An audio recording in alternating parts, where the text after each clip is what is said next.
Hello दोस्तों, आज हम लोग जा रहे हैं मारगन। जेब में पैसे कम थे, कोई बात नहीं, हम लोग मस्जिद से निकल गए। खूबसूरत गांव को देखते हुए, गांव के नज़ारों को देखते हुए अरबाज के साथ में जा रहे थे। बहुत खूबसूरत जगह से हम लोग गुज़रे। ये प्यारी प्यारी दरख्तें, ठंडी ठंडी हवाएं, बहुत कुछ। आगे जाने के बाद रेलवे लाइन पार किया हम लोगों ने। उसके बाद समस्तीपुर मुज़फ़्फ़रपुर हाईवे पर पहुँचे। साइड में पान दुकान था, पान दुकान पे गाड़ी लगाया, हम पान खाए, अरबाज किटकैट खाया। फिर वहाँ से हम लोग मस्जिद के लिए निकले।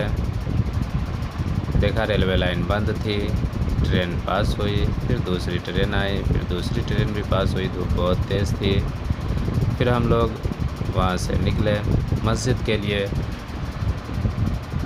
दोस्तों, अगर वीडियो अच्छा लगा हो तो चैनल को सब्सक्राइब